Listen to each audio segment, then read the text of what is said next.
자, 지금 주가 조작 증거가 나온 김건희 언제 조사하냐가 초미의 관심사죠. 그게 검찰이 조사를 하든 특검을 만들어지든 김건희는 이거 못 피해간다고 봐요.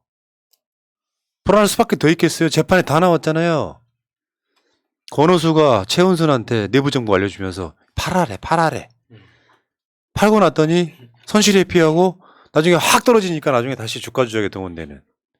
그리고 통정거래까지.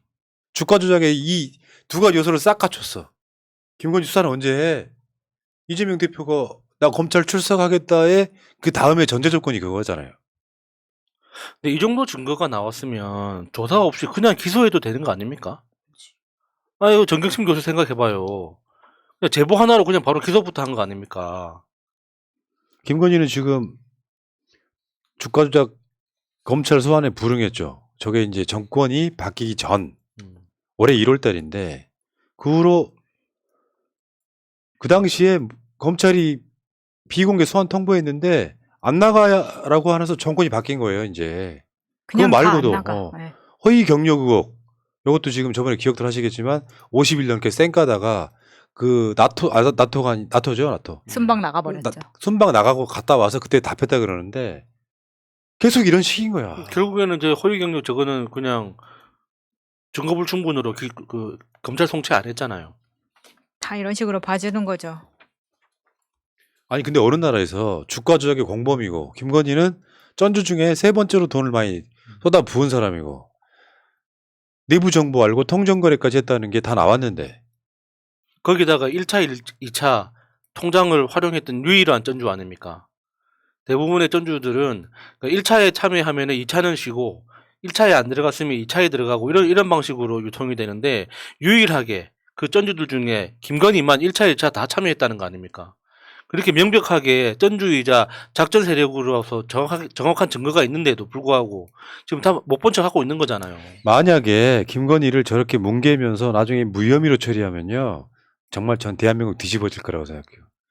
그러니까 최소한 대한민국 국민들이 그래 뭐 어떤 사람들 입장에서는 그렇다 치자 그럴 수 있다고 치자 이거는 저는 뭉개고 가기 힘들다고 봐요. 이 건은 그러니까 다시 정리하면 김건희는 주가 조작인지 몰랐다가 윤석열의 말이잖아요.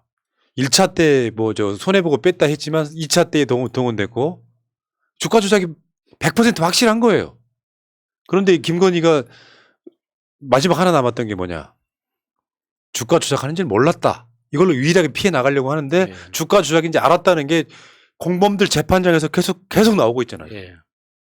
김건희를 어떻게 뭉개고 갑니까? 그러니까 이건 국내 정치적으로도 굉장히 중요하지만 이제 국제적으로 봤을 때도 대한민국 시장이 정말 믿을 수 있는 시장인가, 정말 믿고 투자해도 되는 주식시장인가에 대해서 판가름 나는 그 분기점이 되는 거거든요. 지금 전 세계가 다 어렵기 때문에 다 이제 주식이 하락장이지만 이 터널이 끝나면은 또 언젠가는 경기 회복 시점이 옵니다. 그러면은 전 세계 경기가 부양하는 그 시점이 올 텐데 그때 지금까지 우리나라가 쌓아왔던 그 신뢰와 그 어떤 그 믿음들 있잖아요. 대한민국에 대한 이걸 바탕으로 더 크게 성장할 수 있는 발판이 되느냐. 그때 가서 그냥 계속 꼬꾸라지느냐는 이런 사건을 어떻게 처리하느냐에 대해서 국제 투자자들이 어떻게 지켜보고 있다는 걸 우리가 알아야 되는 거거든요. 만약에 이번에 김건희가 막 처벌을 안 받아봐요. 외국 투자자들이 한국 시장을 뭐로 보겠습니까? 지금 주식시장, 한국의 주식시장이라는 게 저 숫자가 믿을 수 있는 건가? 어떻게 믿고 들어옵니까? 그러니까요. 외국인들이. 아니 그 대통령 부인이라는 자가 허위 학력, 허위 경력 어떻게 해서 검사 붙잡아가지고 지 남편이랑 동거하던 시절에 주가 조작 사건까지 쭉 있었단 말이에요. 그게 세상에 다 까발려졌어. 어떻게 얼굴 두고 나오는지 난 신기할 정도예요. 그러면서 막 원래 마음에도 없던 소외계층들 찾아가서 하는 쇼를 보면은 역겨운 거야. 왜 그렇잖아요. 대통령 부인이든 대통령이든 위법을 저질렀으면 처벌받는 게 맞잖아. 네. 근데 이게 어쩔 수 없는 상황이라고 치면 밖으로 기어 나오면 안 되죠. 국민들 자체를 무시하는 거잖아요. 근데 이게 얼굴이 매번 달라서 그런 거 아닐까요? 아, 그러니까 허위 경력 그때 때 나는 그러니까 성형수술을 전에 나는 네. 김명신이었어. 네. 허위 경력 때에 나와. 주가 조작 때에 나와. 지금 대통령 영부인으로서의 나와 이게 이제 매번 다른 얼굴이니까 나는 다른 사람이라고 생각하는 것 같기도 해요. 그럼 자아분열이고 정신병인데? 아픈 거죠. 그러니까 아니 그 네. 김건희가 요즘 만나고 다니는 취약계층 중에서 도이치모터스 주가 조작의 피해자가 있을 수도 있는 거예요. 근데 겉으로는 그렇고 다니는 거죠. 아까 야선님이 말했던 1, 2차 모두 다 네. 그 이익을 챙긴 사람이 김건희가 유일한데 그 말은 확실하게 여기서 돈을 벌 수 있었다는 확신이 있었다는 거잖아요. 내 뒤에 누군가가 있고 이 사람 맞춰줄 거다. 그러면 김건희와 엄마만 있었을까요? 저는 오빠, 올케, 그렇죠. 친구 이거 다 있을 거라고 생각합니다. 그러네. 훌륭하다 진짜. 자, 친하게 근데- 지내세요. 어. 근데 더 심각한 문제가 지금 널출하고 있어요. 뭐냐면 윤석열이 지금 5월 10일 날 취임해가지고 12월 10일이 지났으니까 이제 8개월째 접어들고 네. 있어요. 대통령 친인척 관리 감찰반이 없어요. 그러니까 제2 부속실이라고 하는 시스템 안에 김건희를 집어넣으면 그래도 공적인 이게 케어인지 뭔지 뭐 되잖아요. 네. 이야기를 들어보니까 제2 부속실은 없앴고 제1 부속실이라는 게 있어. 그게 부속실이에요. 지금은 제2가 없으니까 그 부속실이 윤석열 일정 챙기는 것이거든. 근데 지금 부속실 자체가 김건희 위주로 돌아간다는 거야. 네. 그러니까 그 대통령 부속실의 신모라고 하는 사진 기사가 여자. 사진사가 김건희만 따라다니면서 가운데에만 김건희만 집어넣는 사진 예. 계속 방출하고 예. 있잖아요. 근데 제2 부속실도 없지만 문제는 윤석열이 취임 초에 뭐라 그랬냐면은 특별 감찰반 재가동 지시 이런 게 있어요. 특별 감찰관이 김석수 감찰관이라 그래도 기억하실지 모르겠는데 박근혜 때 있었다가 박근혜 국정농단 정윤회 뭐 등등을 까발렸다가 굉장히 위험에 처했던 사람이야. 네. 그 후로 특별 감찰관은 거의 그것들이 나중에 박근혜 탄핵으로 이어지거든요. 나중에는. 그래서 문재인 정부 때는 왜 감찰반 안 만들었냐고 계속 국민의힘이 공격을 해서 윤석열이가 취임하자마자 며칠 안 돼서 특별 감찰반을 재가동하겠다고 지시를 했어요. 근데 아직까지 재가동 안 하고 있습니다. 그 말은 뭐냐? 윤석열과 김건희 친인척들 비리에 대해서 완전히 풀어주고 있다는 이야기인 거죠. 민정수석실을 아예 없애면서 제일 먼저 생각난 사람은 김건희 고모. 그렇죠. 그러니까 민정수석실 네. 없어졌지.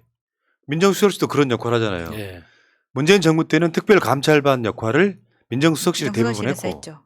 근데 특별감찰관도 지금 임명 안 하고 있어. 제2부속실도 없어. 김건희 마음껏 나대게. 그렇죠.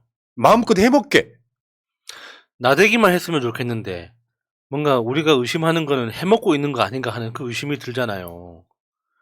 나대는 것도 꼴보기 싫지만 거기에서 어떤 방식으로 해먹고 있는지는 우리가 다 너무 짐작을 하고 있으니까.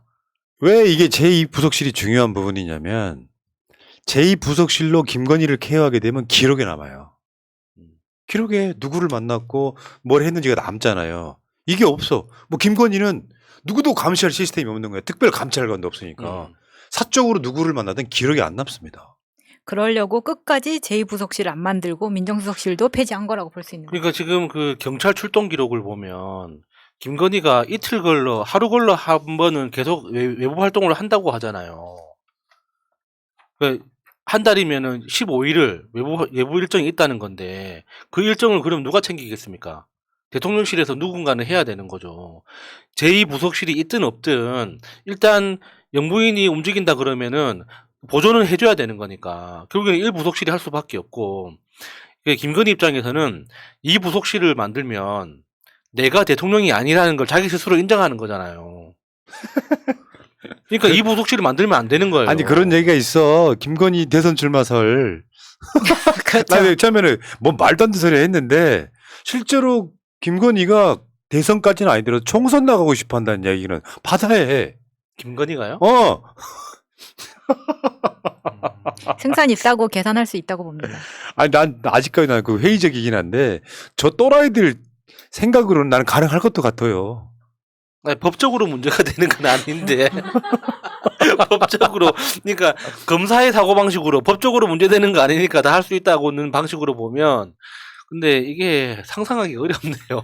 아니, 그러니까 이제 웃자고 하는 소리가 김건희가 예, 대선 예. 나가려고 저러나 이거는 예. 지가 대통령 역할 하려고 하잖아요. 뭐 저번에 베트남 주상 만났을 때도 지가 낄 때 안 낄 때 막 끼고 있잖아요. 이래놓고 지금 자기가 공적 활동을 하는 게 아니라 사적 활동하면서 김건희는 비공개 활동을 하고 그 사진사가 사진 찍었던 걸 나중에 공개하면서 네. 소외계층 만나고 다니는 김건희 여사 이렇게 이미지를 얻고 싶어 하잖아요.